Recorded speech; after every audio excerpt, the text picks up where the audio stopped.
Most of our challenge is how we can comfortably make entries such as this that you are seeing on my chart. Many of them will do our analysis, get into this trade, become a victim of stop hunt, and will keep wondering how exactly what are we not doing right when it comes to trading. In this video, I'll be sharing exactly how I came about this particular trade entry, have been in it, and any moment I'll be closing my trade. This I will be sharing with you in this video. So you need to pay attention to every details that I'll be sharing with you. And if this is your first time of coming across this channel, you're welcome to my channel. My name is Soji and I'm your #1 Forex coach. So let's go. How exactly do I do this? I use my Bollinger Band to determine my trend. The period of the Bollinger Band is 130, deviation is 2.0, the shift is 0. You apply it to close. So when it comes to trend determinant, I use my 1 hour to validate my trend. So this is my 1 hour, and as you can see, I will determine the trend on the 1 hour. I say whenever price is above the middle Bollinger Band, it is an uptrend. But looking at this, I have made this entry earlier than that. Why? I made this entry based on divergence. So this is divergence. It was based on this principle that I came into this trade. So I saw it that no, this is actually beyond just price reversal.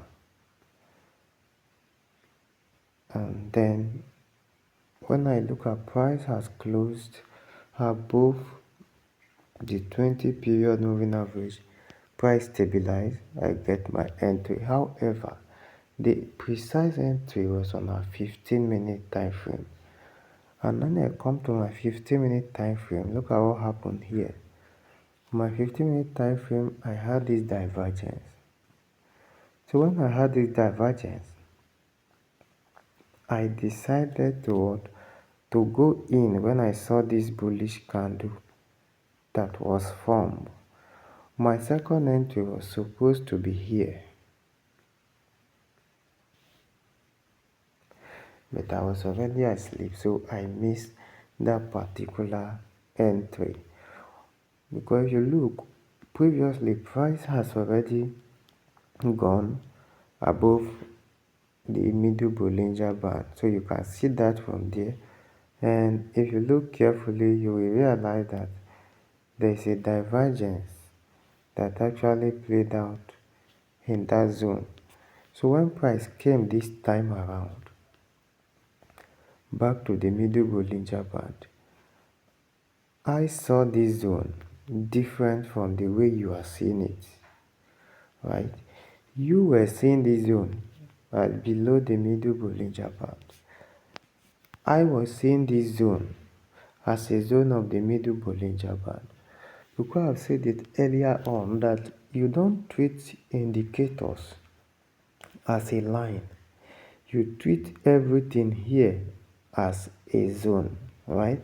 So price should be able to move far away before you can conclude that this is no longer a zone. Like on this 15-minute time frame, you should be able to have a 1 hour candle, maybe this 15 minutes, another 15 minutes, another 15 minutes, another 15 minutes away from the middle Bollinger Band. Then you can conclude that this is not right.